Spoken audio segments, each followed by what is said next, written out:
Governor, good afternoon. Hey, David. Hey, everybody. We've got a good group here for you, so I'm going to turn it over to Sharon Nicholson here in a second, and we'll go ahead and get started. Thank you so much. But no, we have an important part of the economy here that wants to. I want to make sure they communicate to you what's on their minds, and you give them perspective in terms of reopening what we're thinking. So I've spent a lot of time with this group, as has Tommy, who's on the line, and this is an important webinar. So looking forward to it. So, Governor, to not take up more of your time, let's get things started. I'd like to welcome everybody to our town hall with Governor Ned Lamont. Thank you, Governor, for taking time to be here with our 500 plus registered event professionals and those watching live. You are the first governor to speak with the Event Coalition. My name is Sharon Nicholson. I'm president of the Connecticut Event Industry Coalition. I have been in the event industry for 30 years. I've had my company for 26. And in a thriving event industry, 9 months ago, I purchased a 50,000 square foot building with 3 event spaces in Bridgeport. In April, we were going to start our first stellar season. March 13th, I shut my doors on both my businesses, as all of our event professionals also had to do, with a slam that shuttered across the nation. In Connecticut, the event industry brings in $2.1 billion and touches on almost every other industry. We employ more than 43,000 people a month. The Connecticut Event Industry Coalition was formed because our entire industry is in crisis and we weren't being talked about. In parallel, the National Live Event Coalition was started and chapters started opening all across the country to create a loud, unified voice for our industry. The event industry was the first to close and most likely the last to fully reopen.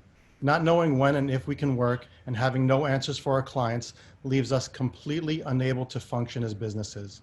Our PPP, PUA, and savings are starting to run out. We don't know what to tell our clients or our families anymore. We need to preserve what little business we have left in 2020 and early 2021 and rebuild public confidence in order to avoid complete devastation. Governor, we need clear guidelines to reopen. We need financial help. Much like being the example for flattening the curve, we want to work with you to be the leaders and examples for reopening our event industry for the nation. As a professional industry, we are ready to open. Now I'd like to pass the mic to Ruth Ridgway, who will introduce you, Mr. Governor. Thank you, Sharon. Good afternoon, everyone. Thank you to all of you who have taken your time to get involved today and be a part of this call. My name is Ruth Ridgway, and I have been an event designer and a florist in the state of Connecticut for 31 years. I'd like to personally say how proud I am to be a part of such an incredible industry filled with talented, industrial, and innovative people who are passionate about bringing joy to people's lives, and that's exactly what we do. I'd also like to say a huge thank you to our Governor, Ned Lamont, David Lehman, Commissioner for Economic Development, and his team, and our state representatives and legislators who have been not only responsive, but sincere in their efforts to aid the events industry during these trying times. Our state has done a stellar job thus far in instilling responsible behavior among our citizens during the pandemic. I know I can speak for all of us when I say that we are proud to live and work in our wonderful state, and we are committed to following necessary protocol to continue with safe and enjoyable events. And now, without further delay, I would like to introduce Governor Ned Lamont, who has been an amazing crisis manager for our state. Governor Lamont, welcome.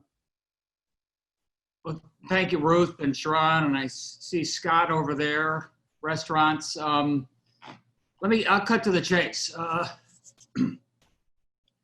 Nobody's been hit harder by COVID than the event planners. And I know that every day. I know the folks that do stuff for us at the residence. My daughter was going to get married. We had to postpone that, and I know how devastating it's been. And one of the things we had to try and figure out, I think Sharon said, is we need to be able to plan ahead. We need to know, that wedding needs 60 or 90 days. And one of the things we just couldn't do is give you a guarantee 60 or 90 days out. COVID is, just look how the world has changed when it comes to COVID in the last 3 weeks. I used to think that once you'd gotten hit by the COVID wave, maybe your region had picked up a little immunity and we'd be on the backside of this storm. And then we look at our friends in Washington State and Louisiana who have been hit a second time and are rolling back some of their reopening. And then as I looked around, I thought, okay, this is sort of a southern thing in Arizona, and they don't pay attention to the protocols like we do here in Connecticut, and we'll be okay up here. And then I just see places like Pittsburgh just had to turn back the clock because of big flare-ups in a state that's not too far from us. 18 to 35-year-olds in New York City, Rhode Island, the numbers there are getting worse as well. So I got to confess, Sharon, I am erring on the side of caution, and I know that's not great comfort to the folks here. David can tell you where we are in our protocols in terms of indoors and outdoors. In the meantime, I had occasion to talk to both Murphy and Blumenthal, our two senators today, and they are, working in the Senate. They're a little aggravated. They're up here and not voting for the next supplemental. They call it the CARES Act. And Dick Blumenthal, who was on with you previously, we talked about this and we both said it out loud. And this was a David Lamont idea that we're going to push hard to get the PPP loans open for a second time for industries that have not yet been allowed to open up. As you probably know, there's 115 billion, something like that in there. We've had, as half of our small businesses got that first round, and that first round of PPP is running out. I think for a lot of you, it maybe is run out right now. And I never have a high degree of confidence about anything going on in Washington, D.C., but at least I think you're going to find there's strong support behind this idea. But I also appreciate it. It's nothing more than a lifeline. It's nothing more than buys you another 90 days. My great hope is that we have the lowest infection rate in the country. People are paying attention to the protocols. Working closely with Scott and the Restaurant Association, we got outdoor dining open. We did that safely. That's a couple of months ago. I think that's going gangbusters, Scott. Tell me if I'm wrong. Indoors is a lower capacity, but we're trying to, I think most people prefer eating outside at this point. And working with David, the way he worked with Scott and the restaurant, want to work with each and every one of you is you give us your best ideas how we can get some of these events going sooner rather than later. And right now we're having a battle about the schools, to be blunt, because it's tough for us to get going again unless we can get our kids back to school. I feel terrible that we have kids who have not been in school for months. And while a lot of our kids were able to distance learn and Zoom, and I'd say 2/3 of them did okay over the last 120 days, a third of them didn't. And a third of them were left behind. And I've got teachers who are just terrified about going back to school at this point. And we're working very hard to come up with the protocols to give them confidence that they can get back to school and these kids can have an opportunity. The reason I brought it up is it gets back, my thinking about it is a little bit like events in the sense that keeping that cohort tight. If I can keep that 5th grade class to itself and they don't mingle with all the other 5th grades, all the other middle school, we can limit the nature of the infection, limit the nature of the spread. So we're trying to think carefully about how we can continue to reopen. Right now, we can get up to 100 people outside. I would urge you to think carefully about outside. It is just so much safer, dramatically safer. I mean, look at the fact that the Black Lives Matter protests on July 4th, we haven't seen any flare-ups related to that. And so that's got our thinking in terms of what we do going forward when it comes to the events as well. But I'm going to stick around. I want to hear what your thoughts are and your best ideas. With the restaurants, we came up with good ideas that we could open safely. And in the meantime, we're going to work our heart out for the Paycheck Protection Program to give you a lifeline to keep going. And again, my heart goes out because, Sharon, you just got your facility. You just got going and then COVID hits and look where you are. And we're going to try and make good for you. We have a couple panelists that want to speak. Leslie's going to give some rules of conduct for the chat so we can get some questions in. And we have some panelists that would like to ask some direct questions. Leslie? Great. Hello. Welcome to our town hall. My name is Leslie Scotto, and I am the owner of Leslie Scotto Events. and a founding member of the Connecticut Event Coalition. I've been an event planner for 16 years, and it has been my honor and privilege to help the Connecticut residents to celebrate their milestones with so many professionals that are actually on this call. We are a creative, hardworking group that when given a task, find a solution. So when this all hit us, and it hit hard, we rallied together with this coalition and with all of our colleagues to figure out how to do this and open up safely and make sure that everybody stays safe and still is able to have a lot of fun. We are ready, we are willing, and we are absolutely able to get Connecticut celebrating again, Governor, so thank you so much. I'm here to just kind of let you guys know who the faces are on the screen that you're looking at right now. I myself, Leslie Scotto from Leslie Scotto Events. You all met Sharon already. We have Rose Shalala from Festivities. We have Christine Hussey from the Inn at Longshore by On the Mark. We have Ruth Ridgway from Ruth Ridgway Designs. We have Scott Dolch from the Connecticut Restaurant Association, and very excited to have some live event coalition partners from New York and New Jersey. We have Anthony Girardi, who is a partner in Sound and Pro Show Productions, as well as the president of the New York, New Jersey Events Coalition. And Jacqueline Bernstein, who works with Empire Force Events and is the executive vice president of the New York and New Jersey Live Events Coalition.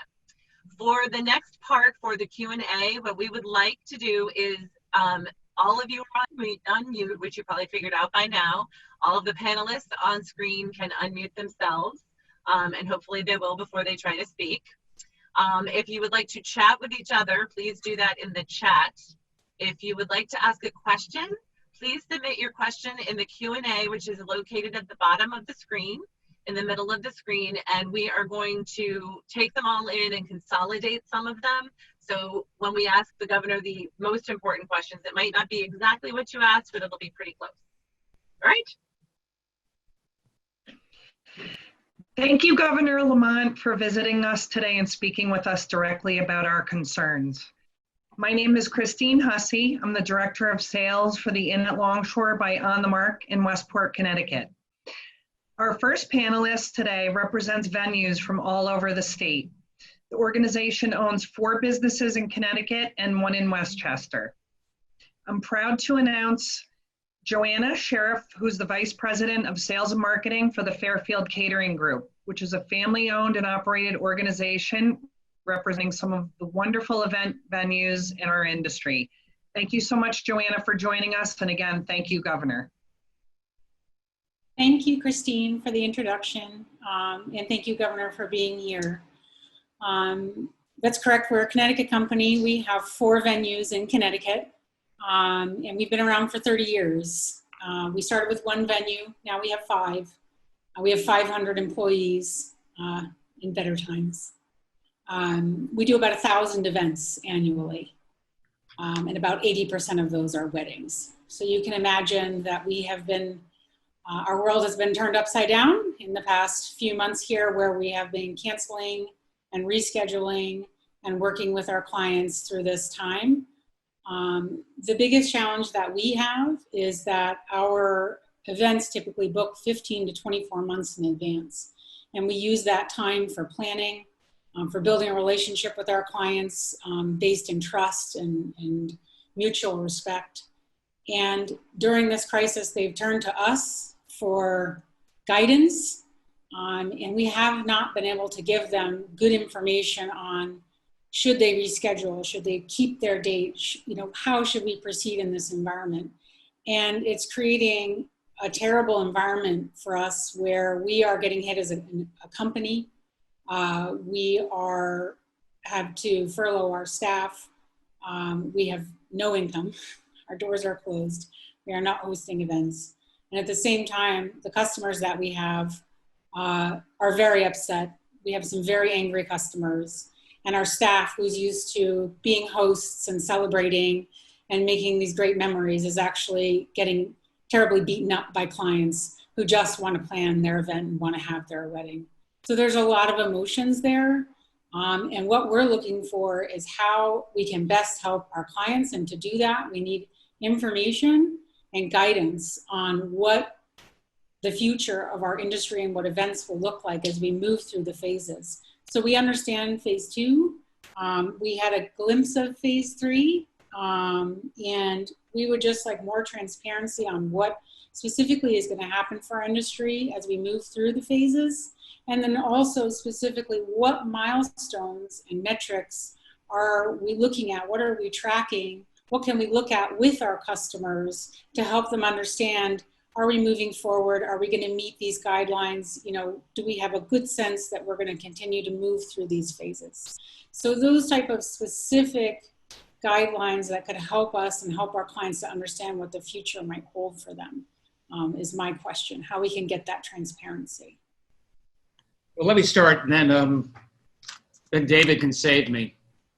First of all, Christine, I love the Inn at Longshore. It's one of my favorite places. I used to live on Harbor Road in Westport, right across. I used to paddleboard or windsurf over there. That place is marvelous, and it makes Westport the most welcoming town. Sorry about that. Thank you. But I like the place. Joanna, first of all, let me tell you how we've decided what we've done so far. Okay. We've been very strict. We have said, look, we want to have 2 to 4 weeks of declining metrics.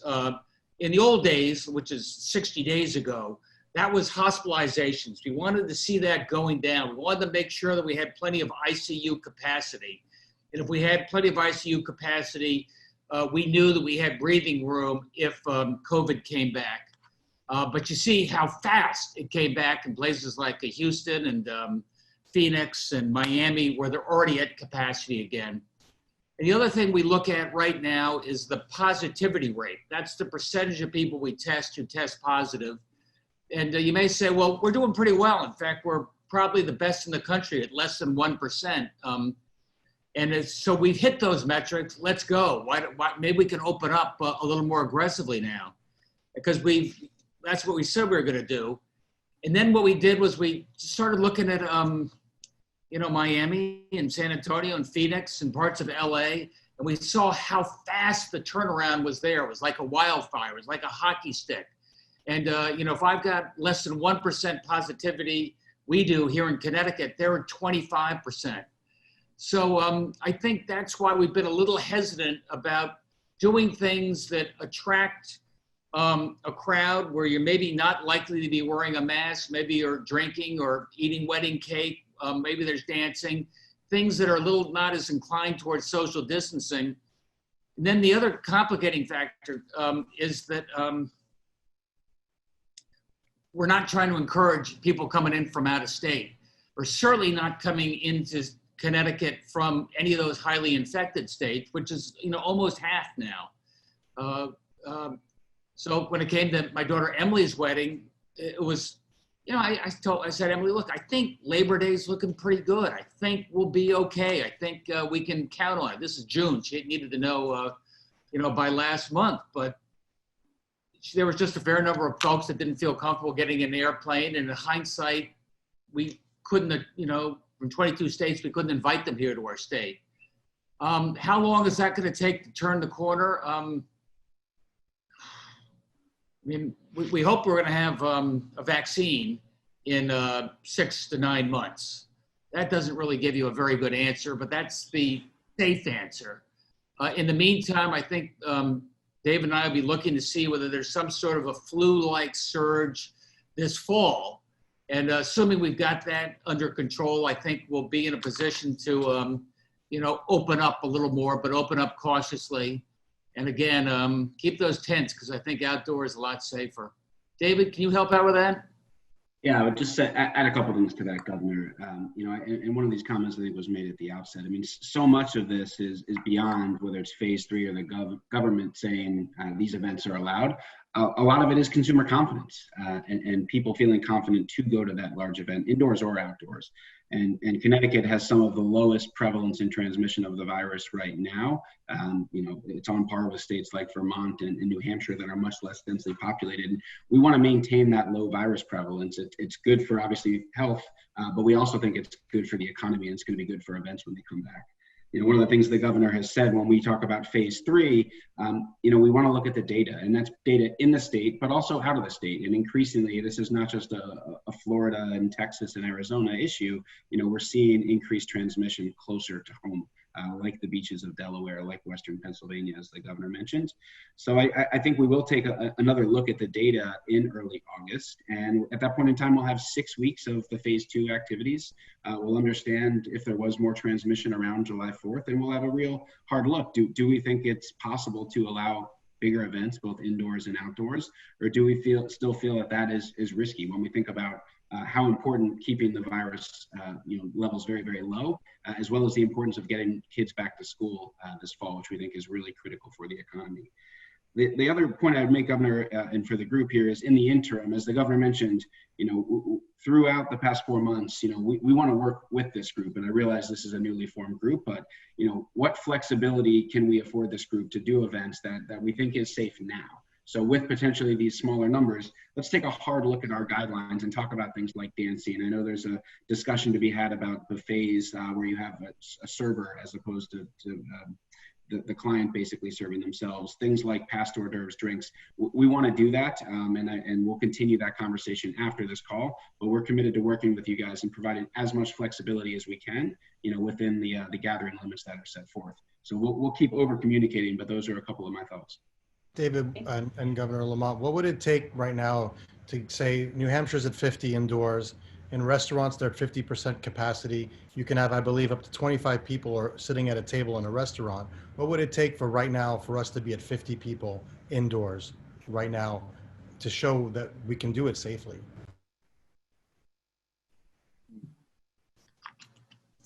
How about 150 outdoors? Can I meet you part way? It's just so much safer.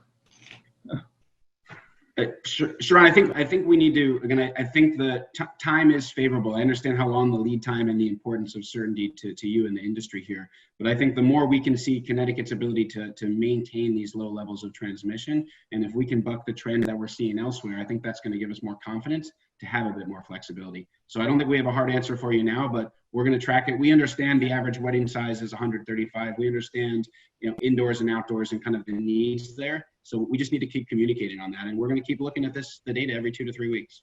Is there a way that to create, let's say, phase 3 looks like this. This is what phase 4 will look like, and phase 5, but with not having dates on it. So that, based on the infection rate staying down for 2 weeks, 3 weeks, then we'll be able to decide on phase 3 so that we can give answers to our clients what the further phases look like, because we're a unique industry that has such a very long lead time.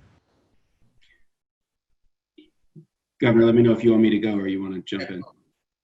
So we actually, Connecticut actually didn't have a phase 4. So we had 3 phases and there were 4 weeks between our phases. So I think our thought in May and even early June was, 3 or 4 weeks after phase 3, which was to start in July, but obviously that's on pause. At some point you're lifting the caps and you're back to normal. And I think there was a thought at some point around Labor Day, there might be a lot more flexibility if the virus was eradicated. We're just not in that place right now. So I don't think we're going to have a phase 4, put a phase 4 in. I think phase 3, and we talked about, just for everyone's benefit, going up to 250 people outside in phase 3 and then 50 people indoors in phase 3. And there was other flexibilities for other businesses. And listen, that is still what we call phase 3. Could there be an interim, or is that where we ultimately get to?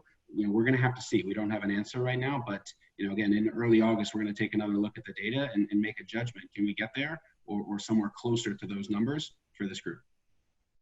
So David, one of the things that's a big concern is we live in Connecticut and it gets cold. So outside, while we'll take 150 outside, we'll take 250 outside all day, right? But right now that's great. But for, as we said, this long lead, sorry to beat a dead horse here with this, but if you're planning something in November, hearing that there's only 50 people inside doesn't mean you're not going to cancel your November event or your December event, or even that you can plan something for next February. So I think that's where and I don't want to say panic is coming in, because it's not panic, but for some of us, it's pretty darn close. How are we supposed to do our jobs later if we can't even, because you can't have a tent outside in November. Yeah, and I think how I would suggest, you guys know your clients best, right? And ultimately there's this inherent uncertainty with the virus that we all need to live with right now. And how we're thinking about this from our perspective is we don't know what September, October are going to bring. So ultimately there's a judgment call that needs to be made. If I had an event at that point in time, I wouldn't make the call to cancel it right now, but certain people are going to have a different judgment and different risk tolerance if people are coming in from out of town, if there's more financial risk, for example, that they're taking. But listen, we're hopeful that you'll continue to see the virus diminish, and who knows, in October there could be an effective therapeutic. We just don't know. I think that is way early for a vaccine, but what we've learned in COVID is 1 or 2 months is 1 or 2 lifetimes. So it's really hard to make predictions that far forward, and that's why we're not doing it and other states aren't. But at the same time, I think people should take the optionality if they can and keep those events, with the understanding that they might need to pivot. Can I say something? This is Governor, I'm not sure. Can you hear me? Can you hear me? Yes. Yes. Once we get into colder weather, our outside tenting has 4 sides that are buttoned down, and we are as enclosed as we would be inside. We do lots of winter tents, but they are buttoned down for the weather. So there is no reason for us to not be inside when once we hit cold weather, then we're already buttoned down. So that becomes a moot point. We understand. I think a tent with 4 sides that's closed off and doesn't have the ventilation is effectively an indoor event. Right, exactly. Governor, you were going to say something before? I was hoping I could give you better news, Leslie. I mean, I thought we were going to be in phase 3 in the middle of July. I thought we were opening up. I thought we were probably going to have this thing behind us. And we're one of 5 states in the country that have actually holding steady at this point. And as I look around the country and I see how fast things are flaring up, I'm afraid I'm very cautious. And I wish I could give you, here's the deal. I mean, if we don't have this thing under control in November, if our economy keeps, then we'll never get our economy back going. And not just event planners, but restaurants and a whole piece of our economy is going to be in a problem. And our state's going to be there. So that's why I'm doing everything I can to hold down this wildfire and see if we can live with an infection rate that's, 1 to 3%. And that's how we can slowly get this going again. I want to interject something. We're all event professionals. And right now, by shutting us down, people are still having events. There's rogue events happening. So it's kind of like when there was Napster, people were downloading music and the music industry was failing, but then Apple created iTunes and now people were paying and having controlled music. By putting us back into business a little bit more and having like 50 people indoors, like some other states, you're creating more of a safety for private events because now we can help regulate these events. Yeah, I've heard that. I mean, people have said, don't say your blanket has to be 15 feet apart from people at a beach because everybody's abusing that. Or don't try and limit the number of outside because let's face it, at the fireworks display, there were hundreds and hundreds of thousands of people in many cases, or at the Black Lives Matter rallies and the such. But Sharon, we're still trying to set some guidance. And I think it's unfair, as you point out, how come only you guys are following the guidance and all these informal parties are happening and it's tough to enforce. But I think for a little while longer, we're going to keep trying just because it reduces the risk of flare-ups. Like I said before too, Governor, I think one of the things that has been great, and David Lehman has been amazing at helping us tell him what we do and how we do it, is that we are creative and we will figure out solutions to be able to open safely. So what we need is the chance to be able to start to really open. I mean, quite frankly, a 25-person event is not an event that anybody's going to hire a professional to help with, right? So if you get to a point where we can open, if you get to enough people, then we can help them and show people how to do these events safely because we have that, years and years and years of experience, but then also the creativity and understanding of how to dance on a dance floor without being all over each other, how to have the tables be far apart, and how to deliver food in a really safe and super creative, fun way, because they're not going to have fun the way they used to have fun. We have to teach people how to have fun in a different way, but we can't even start to do that because it's too small for us to even get to that point. So that's why we're saying, like, the 50 may not seem like a lot of people, but at least it gives us the ability to start. Well, let us take a look at that for the next round. David and I can focus on that. And think about the outside. Honestly, I got to tell you, I think you're going to find a lot of people are ready to have fun. It's great seeing people on Zoom, but I'm ready to see people. Safely. Yeah, but I think, Leslie, the point is, we've got this dialogue. I'm committed to having a regular dialogue with you guys as we figure this out and move forward. And we'll just need to understand, is that number 50? Is it 75? What other flexibility can we afford? And again, we'll need to make a judgment. We can't promise that, but we're going to keep having the dialogue and do everything we can to help you guys. Hey, Governor, real quick, I just wanted to jump in, and I appreciate Sharon and everybody else. Obviously, from the restaurant side, we've worked so close to try to get that sector of the industry. And a lot of our restaurants cater, a lot of our restaurants have private event spaces, but also so many people on this call. What I've heard, and I know is, our restaurants since the moment we asked for outdoor dining, we got to that point. I told them, hey, this is an opportunity, don't be the bad apple. We need to prove to our state we can do this right. And I think everyone on this call, the 500 plus, can do that. And I think to the point of Leslie and Sharon's comments about 50, and talking with my counterparts in Rhode Island, they view a private event different than a social gathering because it's controlled, and they will follow everyone here. We've been working with Commissioner Lamont on what rules are different than a restaurant, than a private event, and how much more, restrictive can it be to protect everybody, because we are in a COVID era. It's not a pre-COVID era. That in a restaurant now, Governor, when you go with your wife, it's different. But I think looking at what Rhode Island did, 25, but they're at 50 for private events currently, and 50 outside, but 100 outside for private events, I think is something, with what Governor Raimondo has done, and talking with Dale Venturini in there. I think that was some of the ask here, because I do think, to Leslie point, 50 and allowing some of these events to at least open up and show you they're going to do it so well, unlike a backyard barbecue or someone out on a beach bringing 30 or 40 people together. Everybody on this call here wants this opportunity to start to recover. It's not going to get them back to these big weddings yet, but I think at 50 inside, or maybe even 150 outside, is at least an opportunity to make that step forward. And I think I wanted to make that comment because I think, for you to know, I know that my reach with the restaurants, but I do think there's so much that crosses over, and giving this group such a bigger opportunity to show you and prove to you and Commissioner Lehman, because that's what they're ready for. I mean, Sharon said that in his first comments here. They're ready to prove. And I think at 125, even at 25, that doesn't work for a private event. I mean, I think at, they're like, can I do 36, Scott? Someone called me for 33, and I just think at least getting us to 50 inside is a great first step as soon as we can get there. And obviously seeing what Rhode Island did back on June 1st, they actually rolled that out. And I think our metrics, and obviously we all know we want to keep everything down because we don't ever want to take a step backwards. But I think it's a real look, Governor. I hope you continue to consider with Commissioner Lehman to see if we can get there sooner to a 50 and maybe a 150 outside, so it's more realistic for this industry. All right.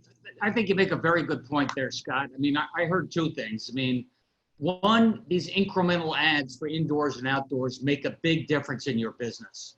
An extra 25, an extra 50 outside. So we ought to think about that, David. And the other thing, Scott, is give us your best guidance. I mean, and I like hearing what's going on in Rhode Island, and the fact they've added in Rhode Island for private gatherings over a period of time. What are they doing in New York? What are they doing in Massachusetts? These are all our peer groups, and David's done a heroic job working with 28 different industries, trying to figure out what are the protocols that best keep us safe and allow them to operate. You know that firsthand from the restaurant, Scott. And we get our best ideas from you. So I would ask you to tell us what we can learn from the example in Rhode Island and other places, and I can use that for our guidance as well. No, thank you, Governor. And the last comment I'll make, because I know other people want to speak, but Sharon and myself and this whole group put together updated guidelines that we need right now, because I think the other thing that's kind of going on is there isn't an indoor-outdoor event guidance that goes into dance floors, how food stations, hors d'oeuvres, thinking of an event a little differently than a restaurant. We need more of those rules and guidance. And I know we provided those to the commissioner, and hopefully get a chance to take a peek at those, because I think we do want to be leaders as a state in this sector of the industry as well, to say, hey, we can do this, but here we'll go all the way down. I mean, I was talking with Commissioner Lamont about salt and pepper shakers as restaurant. I mean, if we have to get to that much fine detail on events, we will, because I think that you'll see how exceptional these companies are in our state to do the right thing, and know that they will, and protect their own employees and protect the customers. And we are customer service and hospitality. So. Scott, sometimes I elevate those decisions, but the governor's delegated all condiment decisions to me. So. And another thing, joking aside, we have kind of a list of asks, and Tommy's on the line. We're going to, just for the governor's benefit, we're going to turn that quickly and let you know this decision. We can make a decision on that. And one thing to keep in mind, every event is not a dancing party event. There are other types of event that people are going to be at their tables, that are not going to be drinking a lot, that should be some leeway there too. Ro, I'd like you to leave it to the next. Ready? Okay. Hi, my name is Rose Schlela, and I am the owner here at Festivities. This is our 36th year in business, and we are a special event catering and event design company. And it is my honor today to introduce Linda Sample. Linda is the owner and president of A Time to Cook in North Stonington, Connecticut. She works in the vineyard and the farm area and does really wonderful weddings and destination environment. A Time to Cook is unique. It is a 3-star green certified company, and they are very proud of that. Linda is a nationally recognized speaker and has been on the board of the International Catering Association for many years. And here she is, Linda Sample, my dear friend. Thank you, Ro. I appreciate your kind words. I will keep this brief because I do know that we're at a time limit. As Ro said, we've been in operation in southeastern Connecticut for 36 years. And this area has become a hotbed for weddings, and we're preferred vendors in a number of these venues. I have a full-time staff of 15, and we employ about 150 when we're at our full production capacity. I should tell you now that my full-time staff is primarily laid off. They're working minimal hours because we just don't have many events. We also were contracted to do Senator Blumenthal's wedding, which was canceled in September. So we do very high-end events all over the state. I'm also a nurse practitioner, and I used to teach nursing at the graduate school level in lung disease, and that is my specialty. So that I have a particular clinical expertise when it comes to recognizing the effects of the pandemic and airflow and all those sorts of things. So I am particularly sensitive to all the necessary precautions and protocols that we have to undertake in order to serve our clients. Our staff has all been recertified. They're all taken the Connecticut Promise, and I can assure you that our company, as well as all the other caterers, are doing the same. Now I just want to give you a few of the numbers. Our average wedding cost by A Time to Cook for food, staffing, and alcohol is approximately $30,000. If you add into that all the other our creative partners, so that is our venues, our photographers, florists, musicians, transportation company, photographers, event planners, hair and makeup, who am I missing? There's a whole photo booth, lodging, all those. So our average full wedding cost is about $80,000 to $100,000. That is a huge revenue for the state. In looking at our total monthly costs to keep our doors open, it averages about $17,250. That is without payroll, just to throw out that number. So my concern, which I will be addressing in a question to the governor, is what are we going to do to keep us all afloat until next year?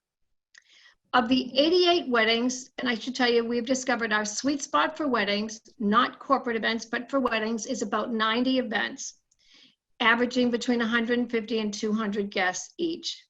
Our sweet spot, this year we had 88 weddings on the books.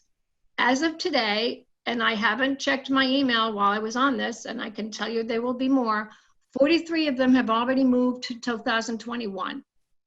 11 of them have outright canceled.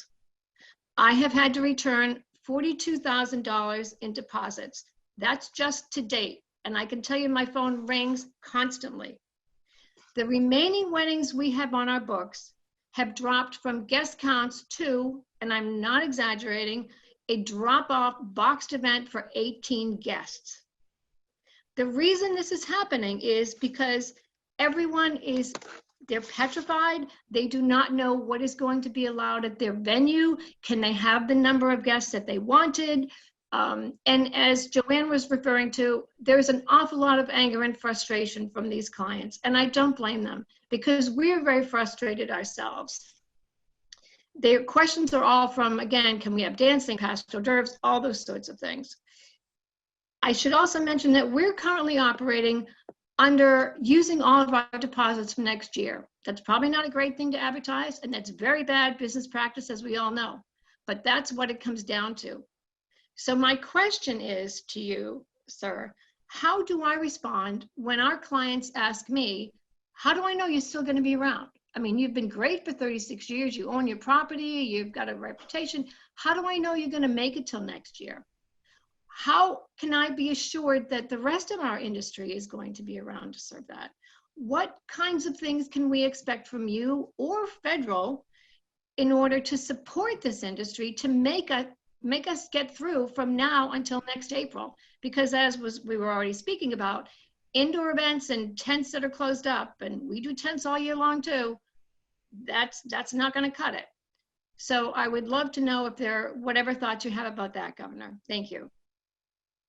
Well, I'll start. I mean, near term, we're going to push like heck to make sure you can get another one of these forgivable loans, which incents you to keep your staff in place, Linda, so that they know that your facility is still there and they can count on it. I know from daughter Emily and all of her friends, they all had their weddings canceled. This is going on across the country. They're all still planning a big party when the time is right. It may not be a wedding, but it'll be a big party. I would urge you to say, hey, think about your facility when that time is right, because it's going to be a lot of pent-up demand at some point soon. I hope it's soon. I can just tell you broadly what I see going on. I mean, one of the good things, like Scott said, about at least with a private gathering, you know everybody's there, who was there. And that's important to David and I because, you know, given track and trace, if there's an infection, if we find out somebody was infected there, unlike, you know, some of the parties in Westport and others you heard about, if we can notify everybody, that means we can contain this. It gives us a little bit of confidence that, you know, working with you know, your industry, we're able to track and trace and keep an eye on things. I'd make that part of your, you know, plan going forward, how we can do that safely. And I'm just curious, how many of you have been tested for COVID in the last 3 weeks or a month? Are you asking me, sir, personally? I have not, and none of my staff has been, knows no one who is even related to anyone. We know of people, actually several of our clients who were in the medical profession did come down with COVID and canceled their weddings because of it. Yeah. However, when we do have events and when we have people in our cookery, we're going through all the precautions of temperature, history taking, and all that sort of thing. Well, I can't speak for anyone else. Yeah. We've got about 15% of all of our people have taken a test so far, more in a demographic which are likely to cater to, you know, what you're doing. We'll see where that number is sooner rather than later. Governor David, I'm really sorry to pivot to this again, but we're getting a ton of questions and everyone's really worried. All of our money's running out. They want to know, David, I sent you what New Hampshire is doing. What can we do to help all of this industry who's forced to shut down? And we're being heroes here. We're saying, yes, we will follow the rules. We have over 400 people here from New York and New Jersey, and I'm sorry, 400 from Connecticut and then on New York, New Jersey. We're all home. We're not working. We're not taking on clients. We're telling clients you can't do stuff. We need help. The PPPs run out. And as the PPP is right now, it's not going to allow us to pay our bills. The PPP is a payroll protection program. We need to know, like, we need help. David, Governor Lamont, please talk a little bit more on that because we're getting a million questions on that. Can I just point one really big question is that if we don't have events, our people, there's nothing for our people to do. So essentially you're paying the employees to do nothing, and you're not helping the business run their business, because none of the money can be used, or a very small fraction of the money can be used for the business. So while, you know, we appreciate the PPP and we appreciate that you want to give us money, we don't need it that way to be really helpful. I'm happy to jump in here. Listen, I think as the governor mentioned at the outset, he had a press conference with Senator Blumenthal and Senator Murphy, and our view is the main tool, or the right tool here, is to let folks either access PPP again, or to change, and this will require legislation at the federal level, but this is where the significant dollars are that you all need to keep afloat for the next 3, 6, 9 months, whatever it is. When we think about the resources at the federal level, right, and folks probably know these numbers, but close to $8 billion came into the state, 6.6 from PPP. You know, the state lending over that period, and we were one of only a few states that did lending. We lent 50 million.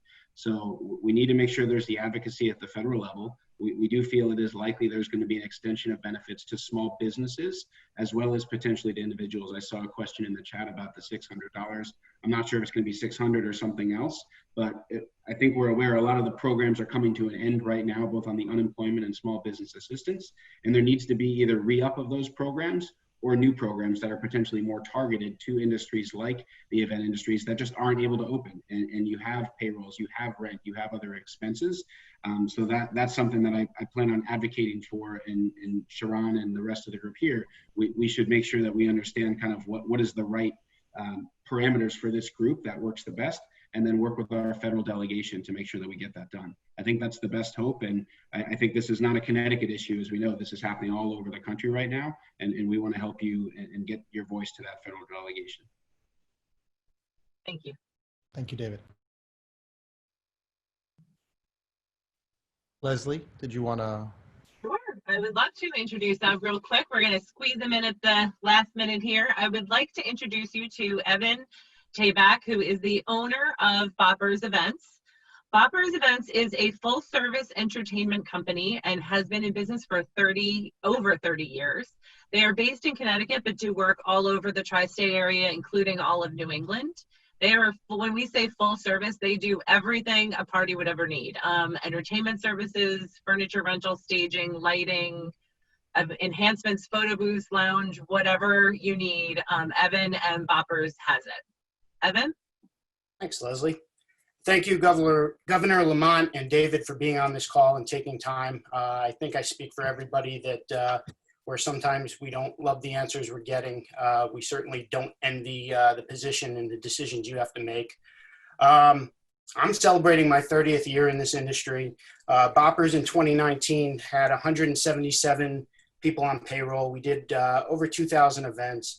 Our average booking, depending on if it's a bar mitzvah, a wedding, a gala, corporate event, et cetera, is anywhere between 6 months to 2 years. What I wanted to talk to you guys about is, on this call, obviously we are the event industry, and that's what we're looked at and how we're looked at.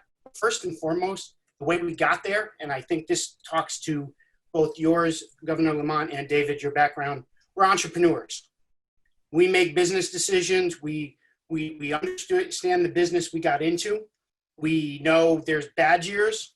We know when we have good business decisions, we have great years. Never have we ever had the faucet totally shut off. And come March, the faucet, I'm just reiterating stuff that everybody knows here, but the faucet was shut off.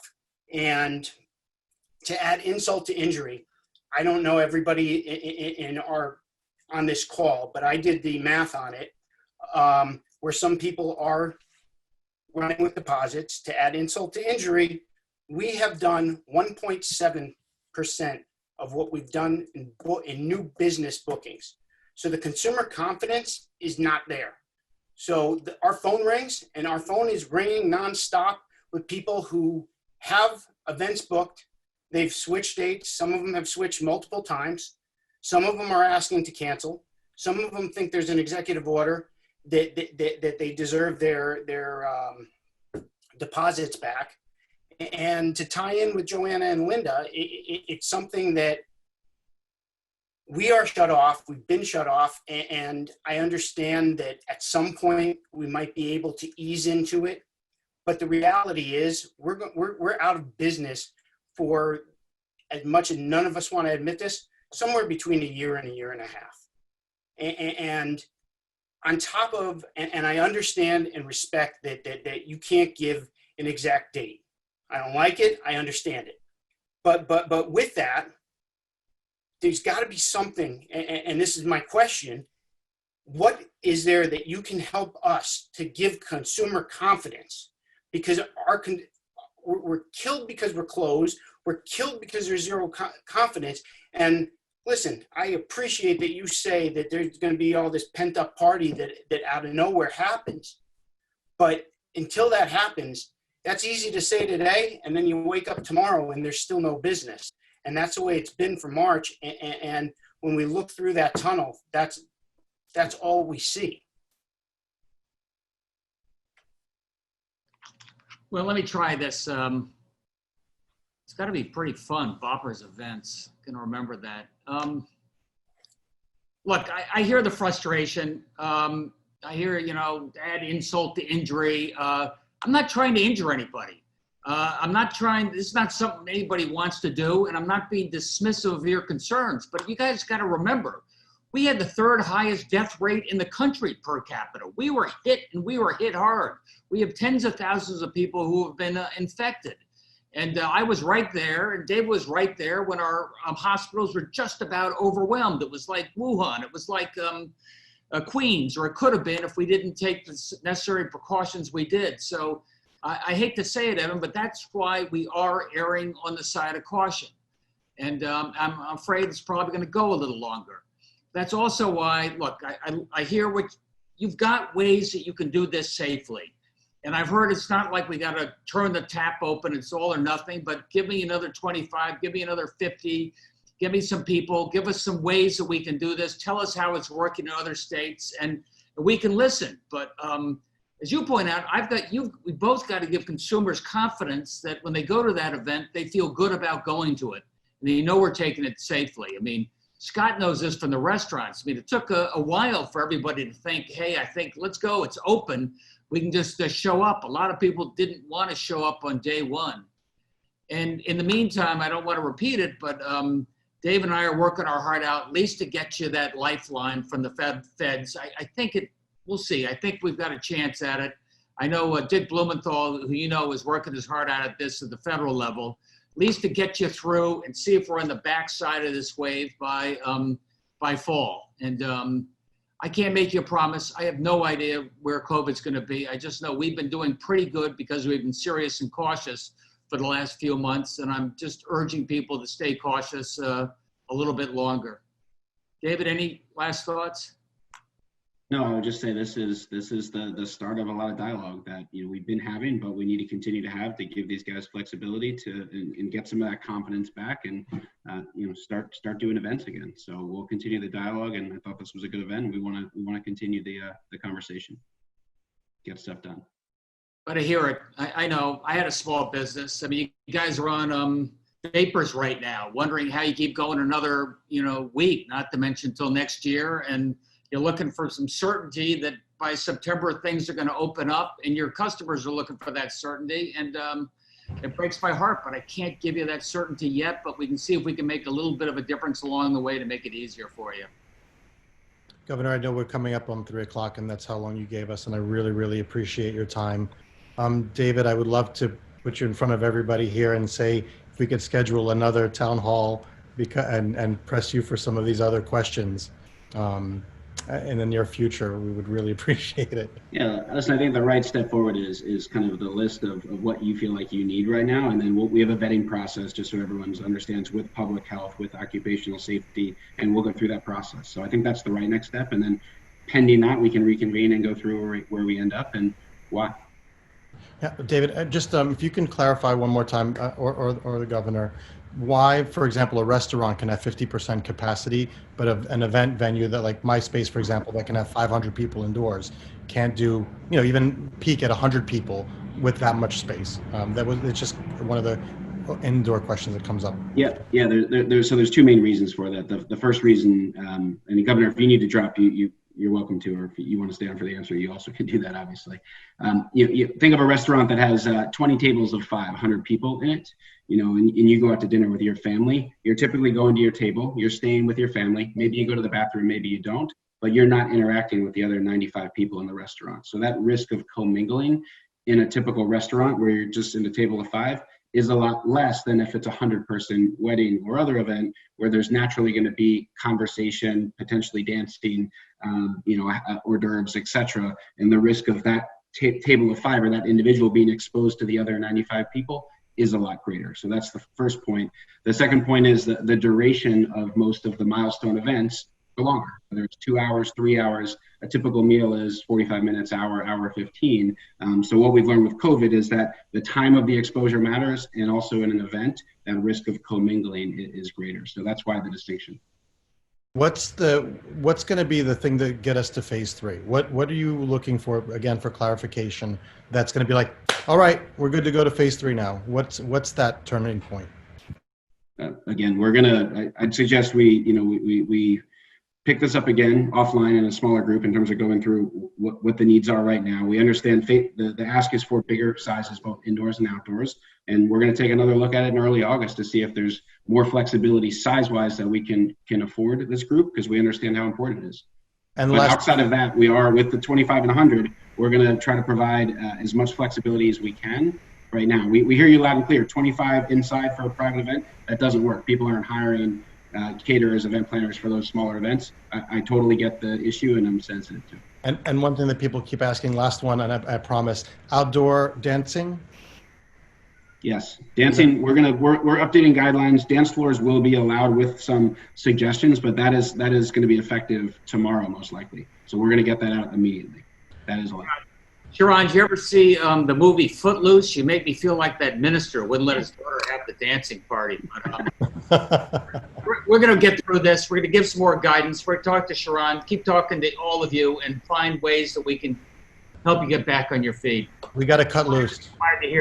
Thanks, everyone. Thank you, Governor. So much. Thank you. Thank you, everyone. Thank you, David. Thank you, Tommy. Thank you, everybody. Thanks for having New York and New Jersey. Bye, everyone. Thank you. Bye.